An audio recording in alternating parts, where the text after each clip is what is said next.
What if I told you that sunny skies could be flipped to hurricanes with the flip of a switch? That the worst floods, fires, or droughts might not be Mother Nature just having a bad day, but someone pulling the strings above the clouds. Welcome, everybody, to the Triple T podcast, where truth is teased, twisted, and sometimes totally storm soaked. I'm Matt, and today we're asking, is the sky being used as a battlefield? Are weather, weapons, real? And how rude of me not to introduce my co-host, the one, the only, Luther Gramwood. Well, hello there, everyone. I'm thrilled to be here and dive into this electrifying topic. I mean, who knew that weather could potentially be more than just a conversation starter, right? We're going to explore all the angles and have a bit of fun while we're at it. Yes, we are. That's what we do. It's all about the fun here on Triple T, isn't it, my man? Absolutely. Couldn't agree more. We keep it light, keep it interesting, and maybe uncover a few secrets along the way. So let's dive in and see what we can discover about these weather mysteries.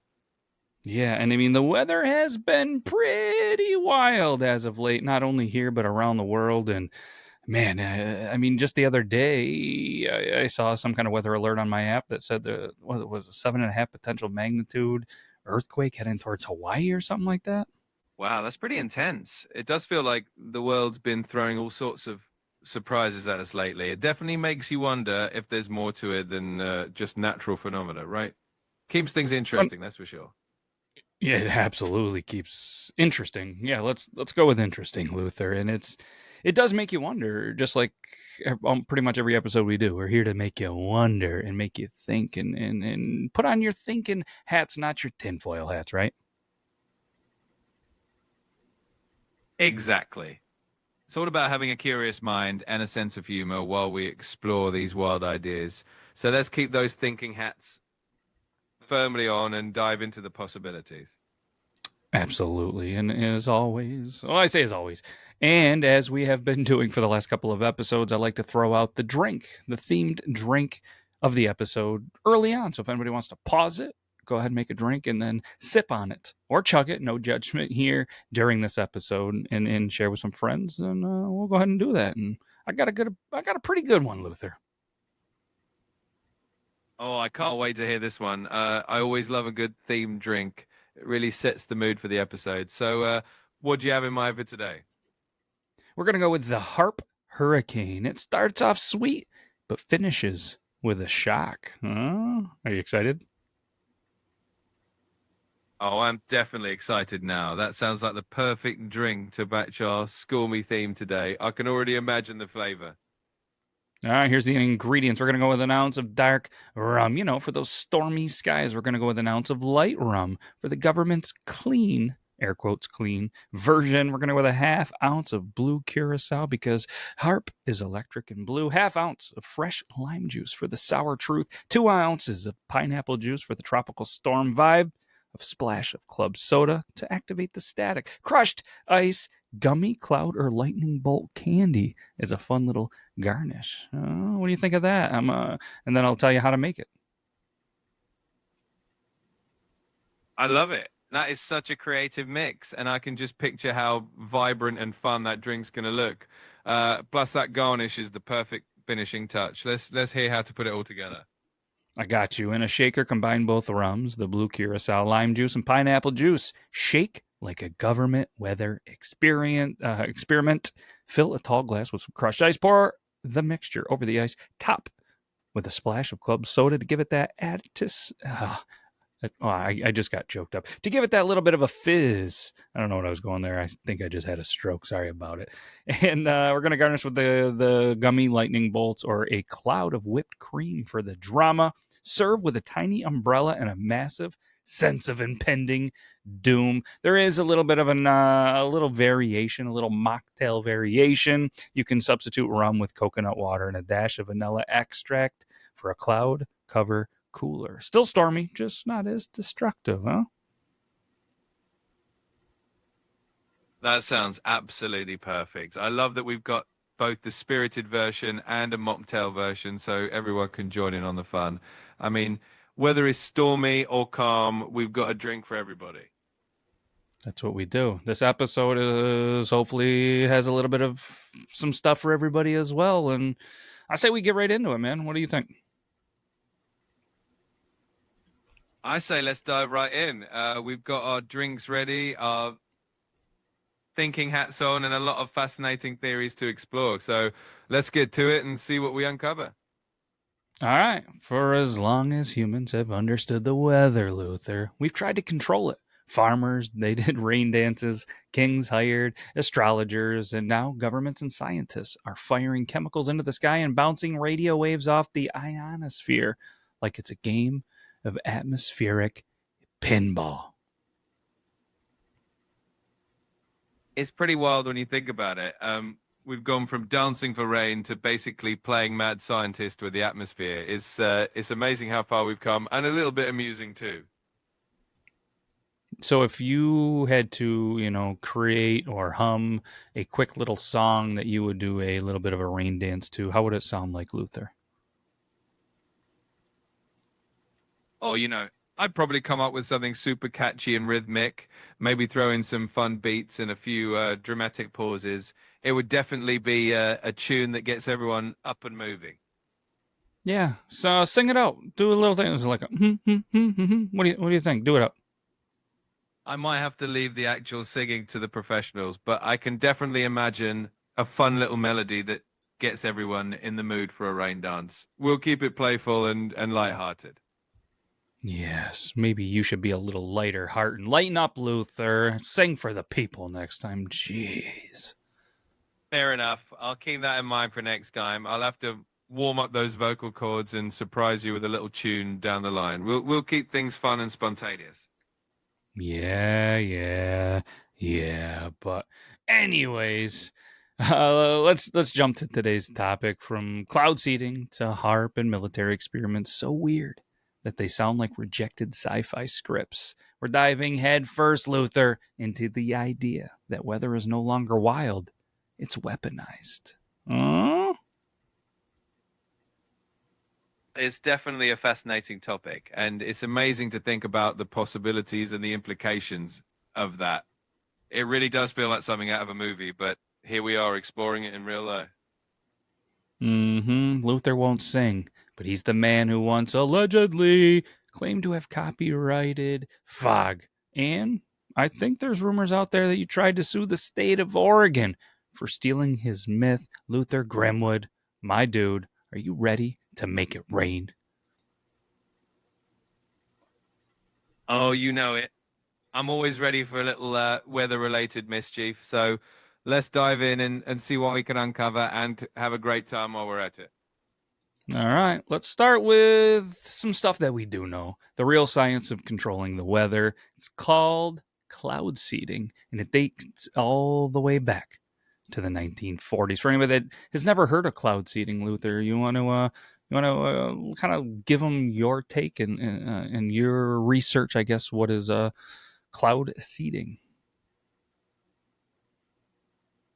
Absolutely. So cloud seeding is basically a way of enhancing precipitation by introducing tiny particles, often silver iodide, into clouds. These particles help the water droplets in the clouds to clump together and form raindrops or snowflakes, depending on the temperature.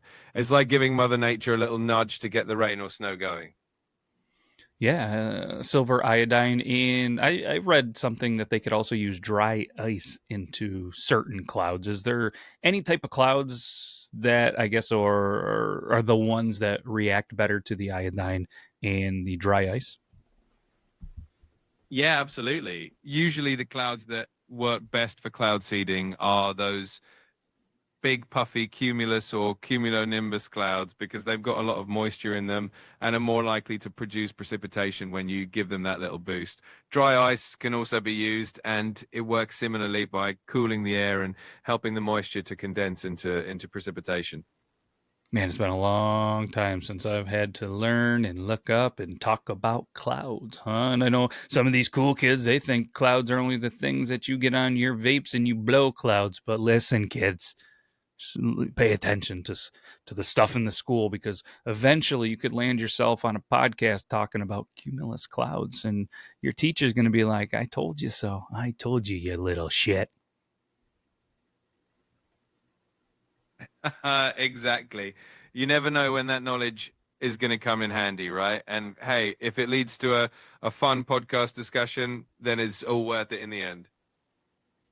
Yeah, but it's pretty wild, and kind of a simple idea. Tiny particles help water vapor condense. Boom! Rain! We just made rain! I mean, if I feel like if they have this technology, maybe they should stop the droughts. Maybe they could put this in different places, but could it do more harm than help? Yeah, that's definitely one of the big questions that comes up with cloud seeding. While it can help in certain areas, there's always that concern about unintended consequences or shifting weather patterns elsewhere. So it's kind of a balancing act between trying to help and making sure we're not causing other issues in the process.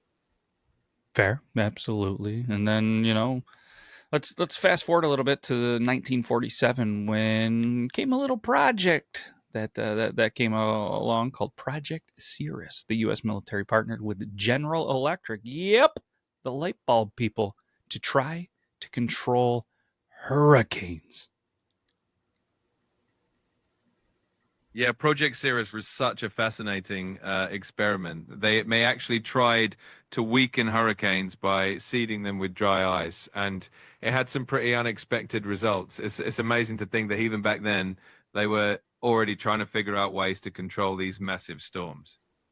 Yeah, and they were actually trying to cloud seed a hurricane off the coast of Georgia. Is that correct?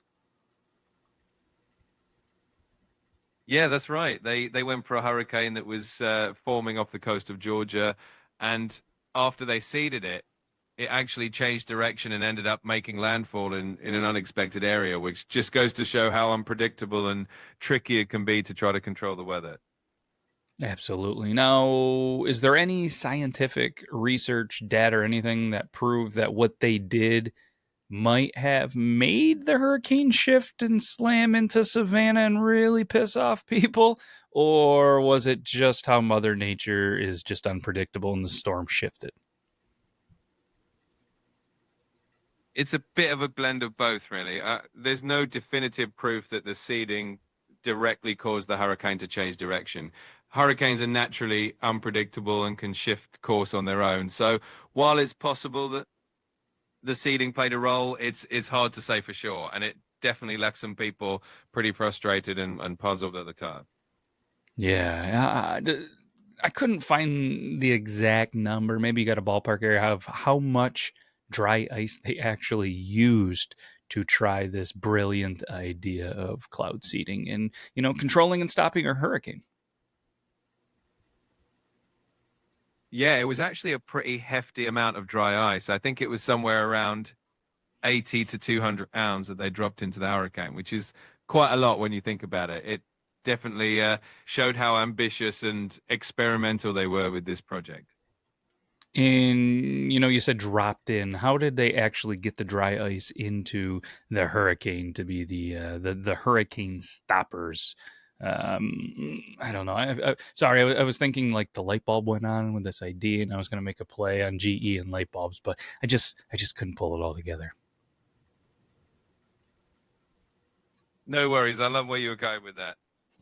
They actually used airplanes to fly into the storm and then release the dry ice into the clouds, which is pretty intense when you think about it. Just imagining those pilots flying into a hurricane to drop dry ice is kind of mind blowing. Kind of mind blowing. It's wild. Could you imagine being like, "All right, kids. All right, wife. Hopefully, I'll be back. What are you doing today, Dad?" "Well, I've been tasked with driving into a hurricane and dropping a ton of dry ice because I'm actually gonna be the guy that stops a hurricane." I know, right? It sounds like something straight out of an action movie. You definitely need some serious courage and a good sense of humor to take on that job. You aren't kidding. And obviously, it backfired. It failed. People were pissed, and GE quickly stepped out of the weather warfare business, as potentially you could put it. And that's where you're like, you know what? We failed. The government's probably like, we're done, right? Oh, no. No, they weren't done, were they, Luther? Oh, definitely not. The government rarely gives up that easily, especially when it comes to experimenting with new technologies. So they kept on looking into different ways to influence the weather, and that curiosity eventually led to other projects and ideas down the line. Like, let's, I guess, fast forward over to the Vietnam War because the U.S. launched Operation Popeye, a classified campaign to extend the monsoon season in Southeast Asia. Yeah, exactly. Operation Popeye was all about using cloud seeding to increase rainfall and create muddy conditions, which would make it harder for enemy troops to move around. It's kind of mind blowing to think that weather modification was actually used as a tactical weapon. It's fascinating and a little wild at the same time. I mean, on paper, in the time, in the era of the Vietnam War, they're going, you know what? If we turn the roads into mud, then the enemy troops can't move supplies, and, it's going to give us a huge advantage. I mean, I guess on paper, whether weaponization is smart. Yeah, from a strategic standpoint, it does make a certain kind of sense, right? I mean, using the weather to slow down your opponent is definitely thinking outside the box. Of course, in practice, is a lot more complicated, but the idea itself is definitely intriguing. And guess what, Luther? It worked. Rainfall increased dramatically, and the operation ran for not one, not two, not three, not even four, but 5 years. And this wasn't like a conspiracy, you know what I mean? Because this was out there. And of course, guess what, Luther? It was later declassified. Yeah, that really shows just how real it was. I mean, it sounds like something out of a sci-fi story, but it was a genuine military operation. And once it was declassified, it really opened people's eyes to just how far governments were willing to go to try and control the weather.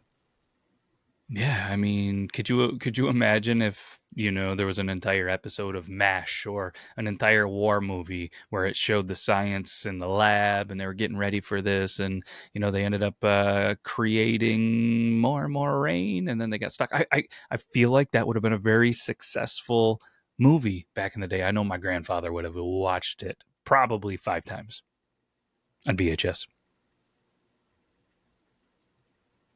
Oh, absolutely. I can totally picture that. It would have made such a fascinating storyline, especially for that era. I think a lot of people would have been glued to the screen, and it would have been such a cool blend of science and history and adventure.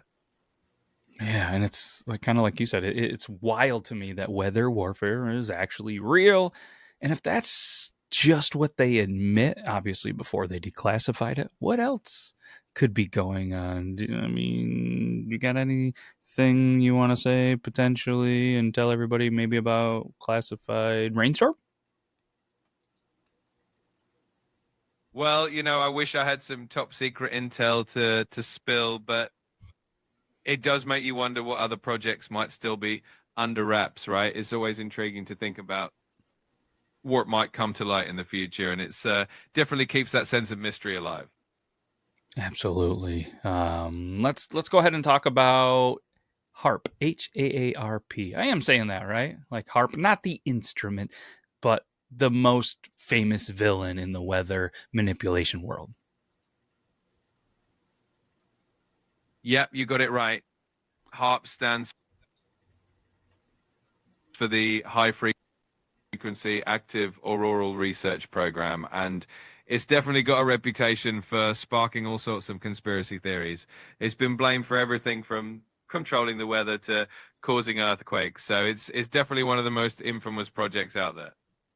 Yeah, let's break down obviously what HAARP is to anybody that has never heard from it. It was Built in Alaska in the early 1990s. Officially, it's a research station to study the ionosphere. That's, the upper layer of the atmosphere filled with charged particles, where, scientists shoot high frequency radio waves up there to study how it affects communication and navigation systems.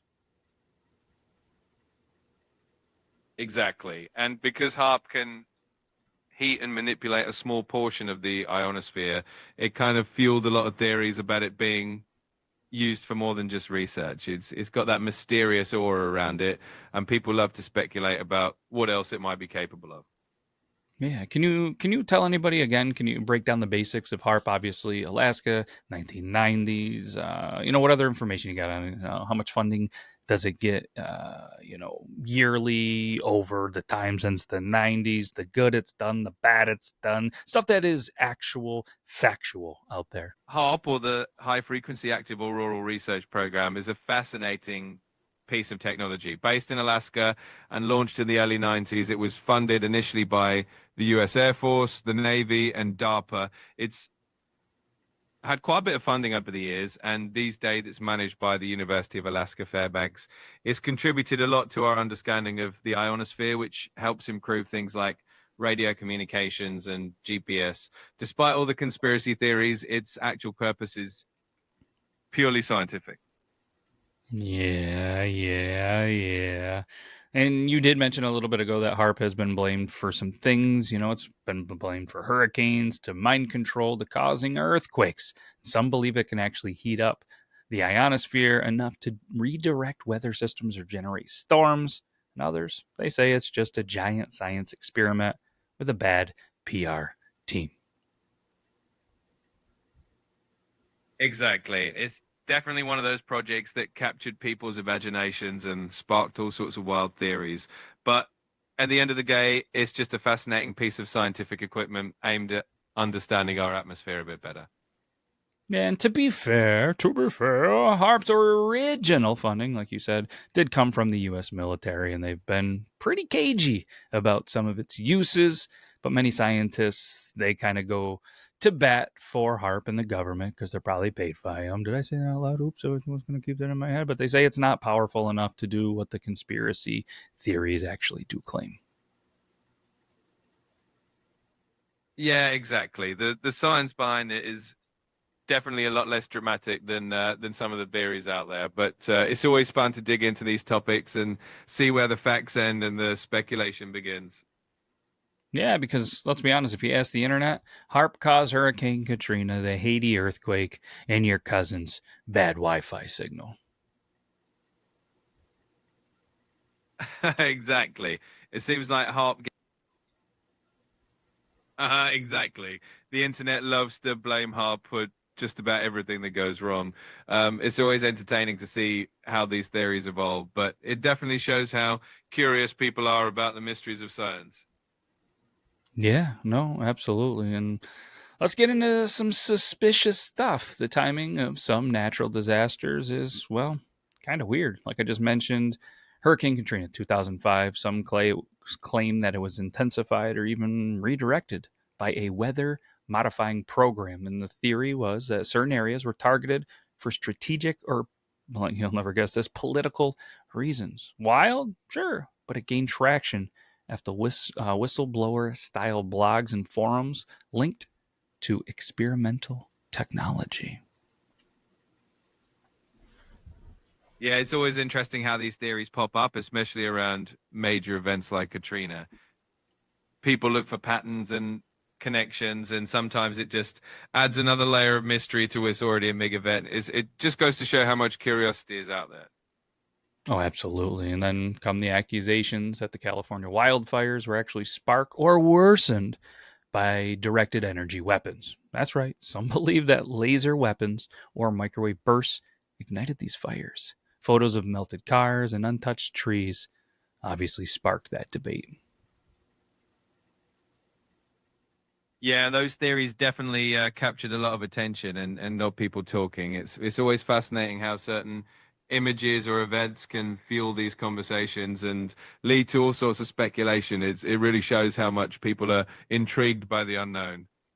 And then there's the question of military drills. There are cases where major disasters hit right after or even sometimes during simulated events. Coincidence or maybe something a little bit darker, Luther? It's definitely one of those things that gets people thinking and speculating for sure. Sometimes coincidences do happen. They can definitely make you wonder if there's more to the story. It's always intriguing to explore those possibilities and keep an open mind. Yep, and skeptics, they're going to go and say it's just paranoia, that we've become too good at finding patterns in chaos. But believers, they say, yeah, but they used to say weather warfare was a myth too. Absolutely. It's always a fine line between healthy skepticism and keeping an open mind about what's possible. It's fascinating how these discussions evolve, and it just goes to show that the truth can sometimes be stranger than fiction. That is very true. And all right, I think it's time to hand over the lightning rod to you, Luther, because if anyone's tangled with weather tech, black ops, rainmakers, or underground snow smuggling, it's you, my dude. Because didn't you once tell me you worked for an elite unit called the Fogmen who used to steal clouds for the British government? Well, that would be quite the story, wouldn't it? I have to say, I do love a good weather mystery, but I think I'll leave the cloud stealing to the legends. It's always fun to imagine, though. You're not going to go on a wild tangent like you did before we started recording about this whole cloud stealing and everything? I think I'll keep that one under wraps for now, but it's always fun to play around with these imaginative ideas. Keeps things entertaining for sure. So you're not gonna sing. You're not gonna tell us all the funny, crazy, wild things that we were talking about before. Luther, Luther, Luther. Give the people what they want, will you? All right, all right. I'll have to save some of that wild energy for another time, but I promise next time I'll have a few more surprises up my sleeve. You got to keep things interesting, right? Oh, I promise I'll do it. Come on, Luther. Unbelievable. I know, I know. I'll have to step up my game next time. But hey, it's always fun keeping a bit of mystery alive. We'll keep everyone on their toes for sure. On their toes, they're going to be snoring on their pillows. All they wanted was a little jingle from Luther and a wild tangent about, you stealing clouds in the Brit. But I guess maybe, the time hasn't quite passed and we don't need you in jail. I don't need to go out and try to find another co-host. I appreciate that. Yeah, we'll keep the mystery alive and save those stories for the right moment. But I promise to keep things fun and interesting either way. Yeah. All right. Well, before we wrap this up, let's gaze into the meteorological. I didn't say that right. I apologize. Crystal ball, because weather modification isn't just something in the past, it's still happening. And it's advancing faster than most people realize because China has spent billions, billions with a B on weather control programs. Just look when, right ahead of the 2008 Beijing Olympics, they reportedly seeded clouds to intentionally drain rain before it reached the stadium. And their current goal is to control weather over more than half the country by the end of 2025. It's pretty mind blowing to think about how far the technology's come and how ambitious some of these goals are. It's amazing to think that we might see even more of these weather modification projects in the future. It really does feel like something out of a sci-fi movie sometimes. Yeah, in Dubai, they're able to make rain on demand. They use drones that actually zap the clouds with electricity. Yeah, seriously, shock therapy for the sky. It's pretty wild, right? The idea that we can just zap clouds and get rain almost on demand is kind of like science fiction turned reality. It just shows how creative and innovative we can get when it comes to tackling nature. Yeah, in the U.S., cloud seeding projects are used in states like Colorado, Idaho, California, to name a few, to actually boost snowfall, and even potentially to use it to raise water levels. And private companies are now offering weather modification services for hire. Imagine that. What a time to be alive. The Jetsons weren't even able to predict a rent storm. I know, right? It's amazing how far we've come. The idea that you can essentially order up some extra snowy rain, almost like ordering a pizza, is pretty wild. We're definitely living in interesting times, and who knows what the future holds for weather control. Yeah, and I mean, here's the big question, Luther. If governments and corporations can control the weather, even just a little bit, who actually decides when it's used, who it benefits, and more importantly, what happens when it's used against not only you, me, but us? That's definitely the million-dollar question, isn't it? With great power comes great responsibility, and it's so important to think about how these technologies are regulated and who gets to make those decisions. It's definitely something that will need a lot of careful thought as we move forward. Yeah, and with that quote and you saying that, let's put. I mean, in a world where storms can be summoned and skies manipulated, maybe the forecast has kind of less to do with nature and more to do with power. It definitely makes you look at the weather forecast in a whole new light, doesn't it? Instead of just wondering if it's going to rain, you start wondering who's pulling the strings behind the scenes. It definitely adds a whole new layer of intrigue to the skies above us. You aren't kidding. So let me ask you, Luther, what do you think? Are we playing kind of God, I guess, with the weather? Is the sky a battlefield? And if it is, who's winning? It's a fascinating question, and I think in some ways we are pushing the boundaries of what's possible, but I guess only time will tell who really comes out on top. It's definitely a mix of science, nature, and a bit of mystery, and that keeps all pretty exciting. Absolutely. And at the end of the day, whether it's cloud seeding or the chaos of HAARP, one thing is for sure. The weather, it sure isn't what it used to be. So true. It's definitely evolving in ways we never imagined. But hey, it gives us plenty to talk about and keeps things interesting, right? You aren't kidding, even if you won't sing or tell us all the cool, crazy stories that you promised me. I guess I'll have to make it up to you next time with some extra fun surprises. We'll keep the good times rolling, and I'll make sure to bring the stories then. You better. But all kidding aside, thank you, everybody, for tuning in to the Triple T podcast, where the truth, it travels through the clouds and occasionally takes a lightning bolt to the brain. We'll see you next time if we don't get fogged out first, right, Luther? Absolutely. It's always a blast, and we can't wait to dive into more mysteries and fun next time. Until then, stay curious and stay adventurous.